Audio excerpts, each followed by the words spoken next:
ꯑꯍꯤꯡ ꯑꯗꯨ ꯍꯧꯈ꯭ꯔꯦ ꯂꯩꯁꯅꯥꯕꯨ ꯊꯕꯛ ꯊꯤꯂꯝꯂꯒ ꯊꯥꯅꯤꯜꯁꯨ ꯌꯨꯅꯤꯚꯔꯁꯤꯇꯤꯗ ꯂꯥꯛꯑꯦ ꯂꯣꯌꯥꯁꯨ ꯃꯥꯒꯤ ꯑꯣꯐꯤꯁꯀꯤ ꯌꯨꯅꯤꯐꯣꯔꯝꯒ ꯂꯣꯏꯅꯅ ꯐꯥꯏꯜ ꯑꯃ ꯄꯥꯏꯗꯨꯅ ꯌꯨꯅꯤꯚꯔꯁꯤꯇꯤ ꯃꯅꯨꯡꯗ ꯆꯪꯉꯛꯏ ꯁ꯭ꯇꯦꯌꯔ ꯀꯥꯈꯠꯂꯛꯄꯗ ꯂꯥꯏꯖꯗꯨ ꯁ꯭ꯇꯦꯌꯔꯗꯒꯤ ꯀꯨꯝꯊꯔꯛꯏ ꯂꯣꯌꯥꯅ ꯑꯦ ꯂꯥꯏꯖ ꯅꯠꯇ꯭ꯔꯣ ꯂꯥꯏꯖꯅ ꯃꯥꯅꯦ ꯀꯅꯥ ꯂꯣꯌꯥꯅ ꯑꯩ ꯈꯪꯗ꯭ꯔꯕꯣ ꯍꯣꯏꯅꯦ ꯈꯪꯂꯝꯃꯔꯣꯏ ꯀꯨꯏꯔꯕ ꯃꯇꯝꯒꯤ ꯋꯥꯔꯤꯅꯤ ꯑꯩꯗꯤ ꯅꯪꯕꯨ ꯉꯁꯤꯁꯨ ꯀꯥꯎꯗ꯭ꯔꯤ ꯅꯪꯒꯤ ꯅ꯭ꯌꯨꯁ ꯈꯨꯗꯤꯡꯃꯛ ꯑꯩ ꯐꯪꯂꯝꯕꯅꯤ ꯑꯗꯨꯕꯨ ꯅꯪꯅ ꯃꯥꯁꯇꯔ ꯂꯣꯏꯈꯤꯕ ꯃꯇꯝꯗꯒꯤꯗꯤ ꯑꯩ ꯅꯪꯒꯤ ꯄꯥꯎ ꯂꯧꯕ ꯉꯝꯈꯤꯗ꯭ꯔꯦ ꯂꯥꯏꯖ ꯌꯥꯝ ꯉꯛꯅ ꯑꯩ ꯚꯥꯞ ꯑꯃ ꯑꯣꯏꯗ꯭ꯔꯦ ꯁꯣꯝꯁꯦ ꯀꯅꯥꯅꯣ ꯑꯝꯇ ꯁꯛ ꯇꯥꯛꯄꯤꯕ ꯌꯥꯒꯗ꯭ꯔꯥ ꯂꯣꯌꯥꯅ ꯍꯣꯏꯅꯦ ꯑꯩꯗꯤ ꯀꯅꯥꯅꯣ ꯇꯥꯛꯇꯅ ꯄꯉꯥꯡꯗ ꯉꯥꯡ ꯂꯩꯔꯝꯃꯤ ꯅꯪꯁꯦ ꯑꯩꯅꯗꯤ ꯌꯥꯝ ꯈꯟꯖꯕ ꯏꯍꯦ ꯁꯣꯔꯤ ꯑꯩ ꯏꯟꯁꯄꯦꯛꯇꯔ ꯂꯣꯌꯥ ꯊꯥꯏꯅ ꯑꯩꯈꯣꯏꯅꯤ ꯅꯔꯁꯔꯤ ꯇꯨ ꯀ꯭ꯂꯥꯁ 5 ꯐꯥꯎꯕ ꯇꯝꯃꯤꯟꯅꯔꯛꯈꯤꯕꯅꯤ ꯑꯩꯅ ꯅꯉꯣꯟꯗꯒꯤ ꯔꯦꯡ ꯑꯗꯨꯝ ꯍꯦꯟꯕꯒꯤ ꯅꯪꯅ ꯁꯥꯎꯈꯤꯕ ꯇꯤꯐꯤꯟ ꯆꯥꯃꯤꯟꯅꯁꯦ ꯌꯥꯈꯤꯗꯕꯗꯣ ꯅꯤꯡꯁꯤꯡꯂꯤꯕ꯭ꯔꯣ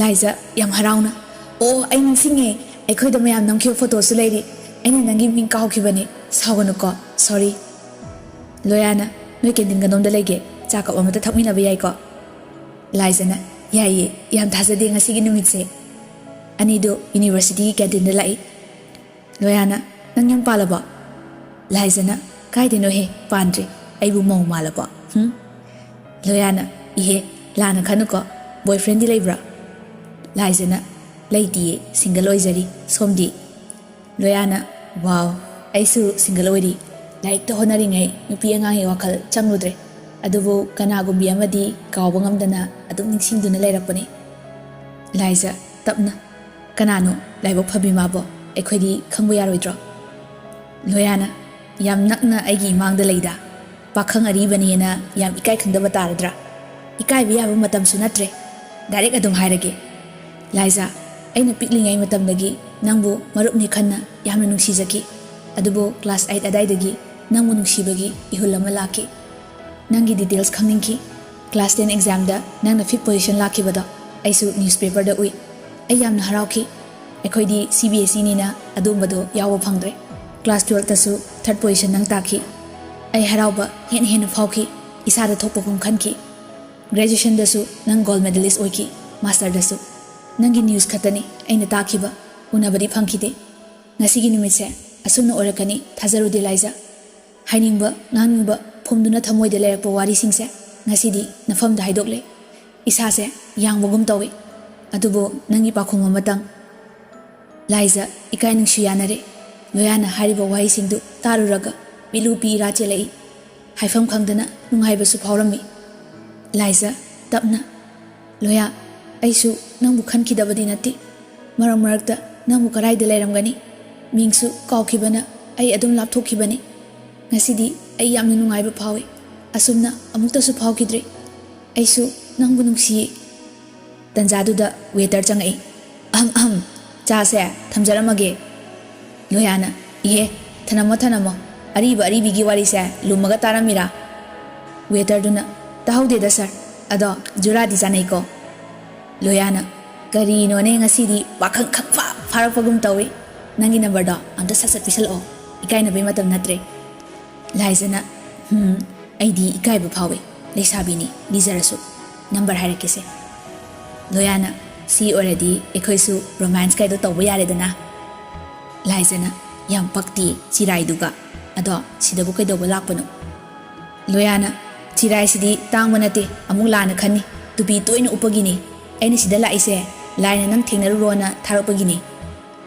ꯂꯥꯏꯖꯅ ꯑꯁꯤꯕꯨ ꯐꯥꯒꯤꯅꯦꯅ ꯄꯛꯇꯦ ꯂꯣꯌꯥꯅ ꯏꯆꯦ ꯅꯨꯄꯥ ꯑꯃ ꯎꯅꯕ ꯂꯥꯛꯄꯅꯦ ꯊꯥꯅꯤꯜ ꯈꯪꯗ꯭ꯔꯣꯅ ꯂꯥꯏꯖꯅ ꯑꯦ ꯁꯥꯔ ꯊꯥꯅꯤꯜꯗꯣ ꯅꯪꯒꯤ ꯅꯁꯦꯜꯂꯣ ꯈꯪꯉꯤ ꯑꯩꯈꯣꯏꯅꯤ ꯄꯨꯟꯅ ꯊꯕꯛ ꯖꯣꯏꯟ ꯇꯧꯃꯤꯟꯅꯕꯅꯤ ꯂꯣꯌꯥꯅ ꯏꯆꯦꯅꯤ ꯍꯣꯞ ꯑꯃꯨꯛ ꯆꯥꯔꯨꯏꯔꯥ ꯂꯥꯏꯖꯅ ꯆꯥꯗꯦ ꯑꯩꯕꯨ ꯀꯩꯅꯦꯅ ꯎꯕꯤꯔꯤꯅꯣ ꯂꯣꯌꯥꯅ ꯆꯍꯤ ꯃꯇꯥꯡꯗꯨꯒ ꯀꯦꯁꯟꯅꯔꯅꯨ ꯏꯕꯦꯝꯃ ꯂꯥꯏꯖꯅ ꯀꯦꯖꯗꯦ ꯑꯩꯈꯣꯏ ꯂꯣꯌꯥꯅ ꯑꯗꯨꯗꯤ ꯐꯔꯦ ꯍꯧꯒꯠꯂꯁꯤꯔꯥ ꯑꯩ ꯊꯥꯅꯤꯜ ꯑꯝꯇ ꯎꯅꯔꯝꯒꯦ ꯂꯥꯏꯖꯅ ꯑꯩ ꯃꯐꯝ ꯇꯥꯛꯀꯦ ꯂꯥꯛꯑꯣ ꯑꯅꯤꯗꯨ ꯊꯥꯅꯤꯜꯒꯤ ꯃꯅꯥꯛꯇ ꯆꯪꯉꯛꯏ ꯊꯥꯅꯤꯜ ꯃꯊꯟꯇ ꯃꯥꯒꯤ ꯔꯨꯝꯗ ꯐꯝꯂꯝꯃꯤ ꯊꯥꯅꯤꯜꯅ ꯏꯕꯥꯏ ꯂꯣꯌꯥꯅ ꯐꯝꯃꯣ ꯅꯪꯅ ꯉꯔꯥꯡ ꯖꯦꯔꯣꯛꯁ ꯀꯣꯄꯤ ꯄꯥꯝꯃꯦ ꯍꯥꯏꯕꯗꯨꯗ ꯑꯩ ꯍꯦꯛꯇ ꯊꯤꯜꯂꯛꯑꯕꯅꯤ ꯑꯩꯁꯨ ꯊꯕꯛ ꯑꯃ ꯆꯠꯂꯨꯕ ꯂꯝꯕꯤ ꯊꯣꯛꯑꯦꯅ ꯆꯪꯉꯛꯄꯅꯤ ꯗꯥꯎꯁꯨ ꯑꯣꯈꯥꯛ ꯌꯥꯈ꯭ꯔꯦ ꯊꯥꯅꯤꯜꯅ ꯏꯕꯥꯏ ꯋꯥꯅꯕ ꯑꯩ ꯍꯣꯔꯦꯟ ꯂꯥꯛꯑꯁꯨ ꯌꯥꯕꯁꯤꯗ Miss Lizaga Kangnabro, Ibaibo. Loyana, Kangnaba nate, Nache Oidoni, Senoko. Lizana, As, Loya, Nang Sidi, Haramaga, Hawalaga Ikaidana Tokre. Tanilna, Mi Ikairamani, Ibai Sidi.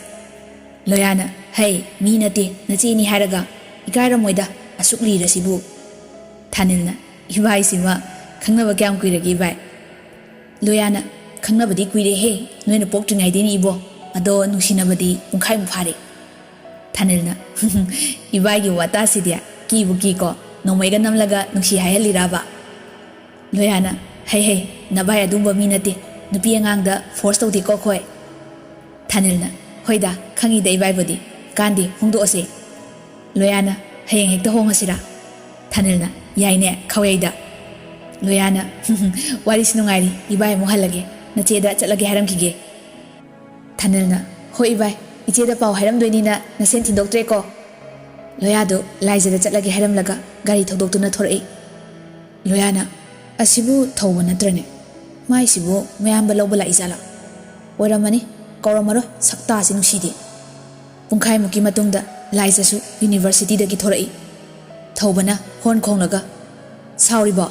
Tilamage Lizana Pabung Lani Yare Ako Saina Uraga Lana Ukini Timbidrasu Yare Chalo Tobana Sai Heba Kanalo Ne Akweta Moro Madi Nupi Tireda Atombi Oider Saro Pakang Ayama Ichausona Lacidi Nangunung Shibeni Aina Tabok Dolamaga Nang Lobula Ise Liza Yam Sauna Kanadano Nangi Wang Sangdo Adumba Chakotaba Wangdo Torokano Sargi Mananu Panena Yingbibani Natrabadi Asaina Kupak Saramani Liza Mapalakwa Ubadagi Gam Chakre Tawana Lizay Haibewani Kaini Sakti Oka Nayum Pan Kangui the Baduda Nasaksu Fazay Pamui Lobigi Haibewani Rizek or Mimasi Liza Gimong Duda Lengamna Kaidore Jatobia Nang Ipim Pinal idea Lizana Kaistok di Baba Saktan Shidaba meeting Naba Lengamna Kanano ne Ipadayo Ipatik Toge Lizana Baba Yare Garido Mailero Chatlasi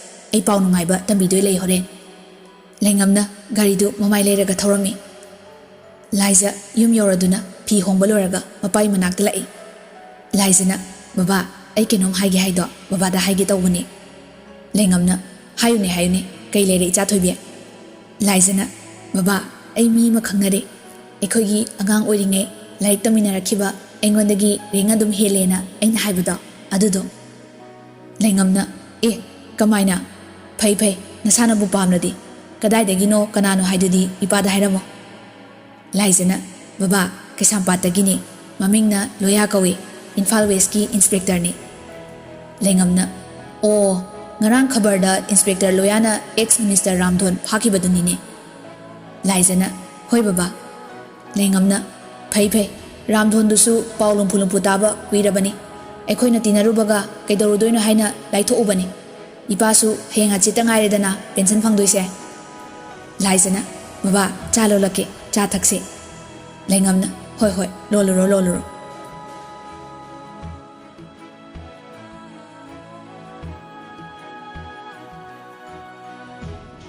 Somda Thanilsu University da gi halaklaga fan tharaga sofa de hiptuna lerami Leisnana makhai common room do waisit na bakumthare Leisna tapna waisit bawi Santina, Hausiti, Nanga Pambado, Toklamani, Isano Pasu, Nangi Oikredana, Ipuro Bubusu, Nabunduna, Jeldanam Simbicre. Lesna, Wangangdi, Adumagi Tofang Topado, Tawi. Santina, Kize, Hosikan Gimose, Lakpaga, Tongan Tabana Hale, Ahalaman Gisebaga, Tony Bazanate. Lesnana, Pumnamakse, Kanan Tohan Bano, Equate Natano Padaga Tongan Sasi Hazede, Nangi Patabado, Kangana, Leminabaki, Chabani. Santina, hey, Chintibi, Machinase Kumine. Lesnana, Laubiracano de Ima, Yumtanga Banataraga, Kanava Mankini, Equidi, Yamikaise, Imana Kuman Banatro, Inaka Lepsilaga, Hansin and Zingangi se. Santina, Yengun he, Machinase, Nang Aise, Kanano Kandra, ha, Nasendu all a Taura. Lesna, Sumsitu Makara Tamaga.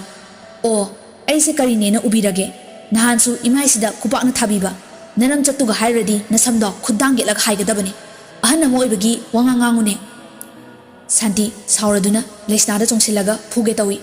ꯂꯩꯁꯅꯥꯁꯨ ꯃꯅꯦꯡꯒꯤ ꯃꯈꯨꯠ ꯑꯅꯤꯗꯨ ꯃꯨꯛꯅꯔꯝꯃꯤ꯫ ꯁꯥꯟꯇꯤꯅ ꯈꯨꯠꯀꯁꯦ ꯃꯨꯛꯏꯅꯦ, ꯅꯪꯒꯤꯁꯦ ꯑꯩ ꯐꯨꯒꯦ ꯁꯤꯅꯦꯕ, ꯊꯥꯗꯣꯛꯑꯣ ꯈꯨꯠꯁꯦ꯫ ꯂꯩꯁꯅꯥꯅ ꯐꯨꯕ ꯅꯠꯇꯦ, ꯑꯩꯉꯣꯟꯗ ꯐꯨꯈꯤꯕ ꯅꯈꯨꯠꯇꯨ ꯊꯨꯗꯦꯛꯀꯦ ꯇꯧꯕꯅꯤ꯫ ꯃꯈꯥꯗ ꯂꯥꯎꯅꯔꯤꯕꯗꯨ ꯇꯥꯔꯗꯨꯅ ꯊꯥꯅꯤꯜ ꯃꯈꯥꯗ ꯆꯦꯟꯊꯔꯛꯏ꯫ ꯇꯧꯅꯔꯤꯕ ꯃꯇꯧꯗꯨ ꯎꯔꯦ, ꯂꯩꯁꯅꯥꯕꯨ ꯆꯤꯡꯊꯣꯛꯂꯒ ꯈꯨꯠꯄꯥꯛꯅ ꯊꯥꯔꯝꯃꯤ꯫ ꯊꯥꯅꯤꯜꯅ ꯀꯩꯅꯣ ꯅꯪꯅ ꯇꯧꯔꯤꯗꯣ ꯍꯥ, ꯑꯍꯟꯁꯤꯗ ꯑꯗꯨꯝꯅ ꯇꯧꯕ ꯌꯥꯕ꯭ꯔꯥ?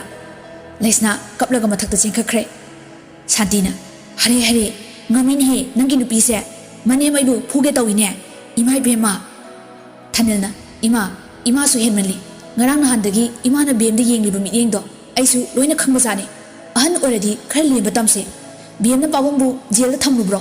ꯏꯃꯥꯁꯨ ꯋꯥꯉꯥꯡ ꯁꯥꯉꯥꯡ ꯌꯥꯝꯅ ꯂꯨꯗꯦꯅꯦ, ꯏꯃꯥꯒꯤꯅꯤ ꯍꯥꯏꯕꯗ ꯌꯨꯝꯁꯤꯗ ꯂꯩꯔꯤꯕ ꯑꯩꯈꯣꯏ ꯑꯍꯨꯝ ꯅꯠꯇꯅ ꯀꯅꯥ ꯂꯩꯔꯤꯒꯦ?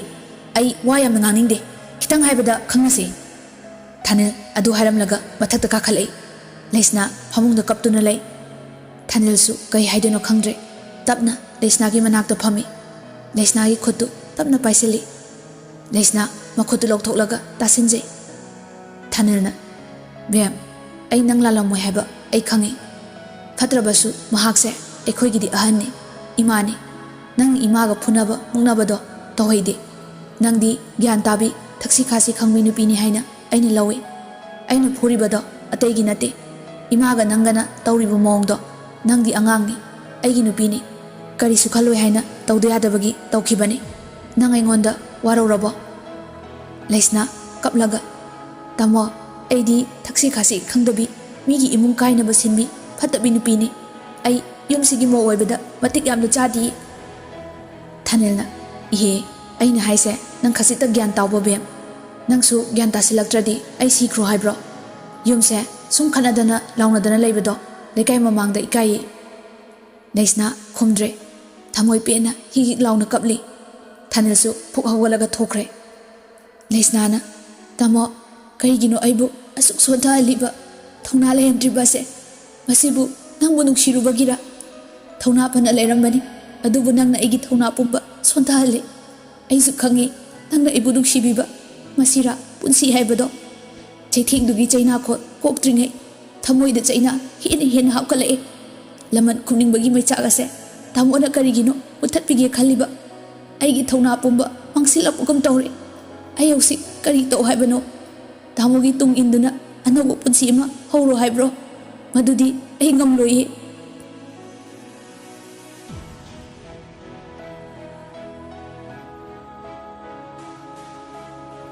ꯅꯨꯃꯤꯗꯥꯡꯒꯤ ꯃꯇꯝ ꯑꯣꯏꯔꯛꯂꯦ꯫ ꯊꯥꯅꯤꯜꯁꯨ ꯂꯥꯛꯇ꯭ꯔꯤ꯫ ꯂꯩꯁꯅꯥꯁꯨ ꯐꯣꯟ ꯇꯧꯒꯦ ꯈꯟꯕꯅꯤ, ꯉꯝꯗ꯭ꯔꯦ꯫ ꯆꯥꯛ ꯊꯣꯡꯕꯁꯨ ꯂꯣꯏꯁꯤꯜꯂꯛꯂꯦ, ꯃꯤꯄꯥꯏꯕꯁꯨ ꯐꯥꯎꯔꯦ꯫ ꯊꯥꯅꯤꯜ ꯌꯨ ꯊꯛꯆꯤꯜꯂꯒ ꯆꯪꯉꯛꯏ꯫ ꯃꯈꯥꯗ ꯂꯦꯞꯄꯒ ꯂꯥꯎꯔꯛꯏ, ꯀꯅꯥ ꯀꯅꯥ ꯂꯩ?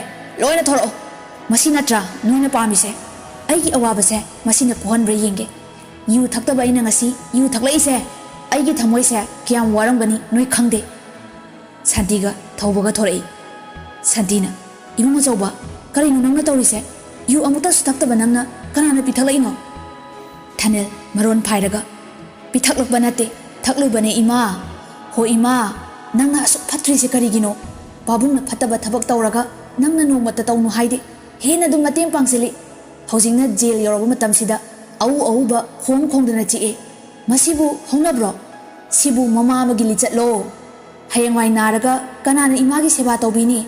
ꯅꯃꯧ ꯅꯨꯄꯤꯁꯤꯅ ꯇꯧꯗꯣꯔꯤꯕꯅꯤ꯫ ꯊꯧꯕꯒ ꯑꯩꯒꯅ ꯀꯣꯏꯆꯦꯟ ꯆꯦꯟꯗꯣꯔꯤꯕꯅꯦ꯫ ꯑꯗꯨꯒ ꯊꯧꯕ ꯅꯪꯁꯨ ꯐꯠꯇꯦꯅꯦꯀꯣ ꯏꯅꯥꯎ ꯏꯕꯨꯡꯉꯣ꯫ ꯊꯧꯕꯅ ꯑꯩꯅ ꯀꯩꯗꯧꯔꯒꯦ ꯇꯥꯃꯣ?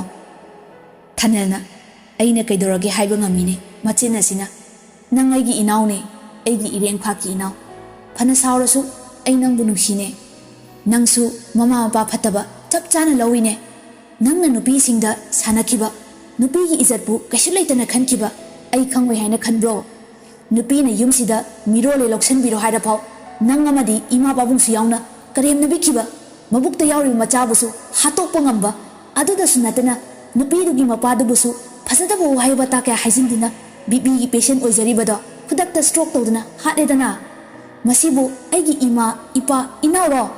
ꯅꯨꯡꯉꯥꯏꯔꯦ ꯀꯩꯅꯣ, ꯁꯤꯗꯩ ꯍꯦꯟꯅ ꯅꯨꯡꯉꯥꯏꯕ ꯀꯗꯥꯏꯗ ꯂꯩꯒꯦ? ꯁꯥꯗꯒꯤꯁꯨ ꯍꯦꯟꯅ ꯁꯥꯊꯤꯕ ꯃꯤ ꯑꯃꯅ ꯆꯠꯂꯣꯏꯗꯕ ꯂꯤꯆꯠ ꯃꯈꯩ ꯌꯨꯝꯁꯤꯗ ꯂꯣꯏꯅ ꯂꯩꯁꯤꯜꯂꯦ꯫ ꯍꯧꯖꯤꯛꯇꯤ ꯀꯩ ꯁꯥꯔꯒꯦ?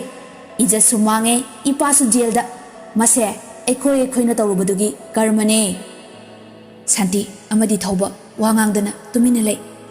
Thanilna ngasidi ay yamna pende yamna warawe.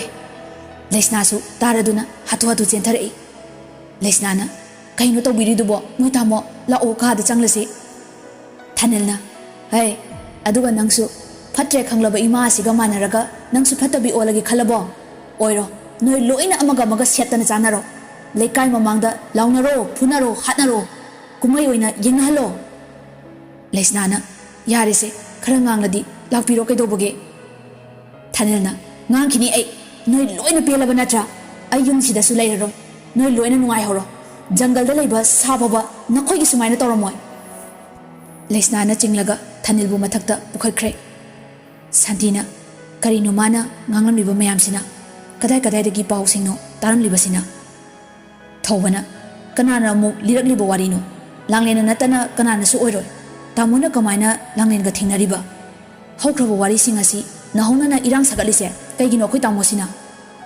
Santina yare mana thopa ngangasan mana ruranu nangsu wa chawthoga phajaba wafam nate thobana chawthoklidi mana ni kawkraba wari dubu nahona na neinabagi kai mathau tagi. Santina yare lao chaksa thoknaba tawrasi. Somda ka manungda Lesna na kaino tawrisi botamo pendabado aingonda hayo sumaina tawbase ai pamdiye. Thanilna pendabagi pendaba ngaktane aigi thamoibu khangbiba kana lege nangsu aina haiba wa kari tage aibu saukiba natra ai sigraga noi loina nungai horo. Lesna kaplaga adumaina haigano tamo leitrabadi ai hingba ngamgadaba mante ai la ankre ai tamona haiba yarage. Thanilna punchise asumna warakani khanglamnadi ai manipurda thoraklamoidabani nungsiba minungsi haibado kadaida chatkrabage nungsi janana harau tayamna punna nokna hingminaba ai pame. Lesna su haifam khangdana milu pirangdi lepa leitana sinthare. Thanil su ngangbiya ba nganglamnaga tumthakre. Lesna na karino asi imitsina uriba thodo asibo pandama maga lakibani afam asida adubu aigi thamoidi tamo nangna khudum chanbikre thona pumba mahanglabi aina chatkadabase kadomdano khanglamtre asawbana phathaba ngamlodraba aigi punchi asibu ngasidi ai maithiraba misak amaga chap manare mane aidi sumnatagi yumsigi maune nakhoidi amatane lamlanbi aina karibu tawba ngamgani tasengna ai maithire tamonadi ingna chikna harauna leiba pame haiba ai khangdaba nate na kinungsibana unama maithiba pibire aidi mafamsida ipa amadi ichegi laman khumbala khibane thona leitrabi wakhal lam hangnaraklabi aina mafamsida leibagi kanabasu leitre ai tamobadi thamo isi ingna nungsiye aibu araubiganuko thamo ngasidi ai lamatsu khumlaro thamosu ima amadi inauga ingna chikna harauna leiba oibiroko ai yumse thadokduna chatlage.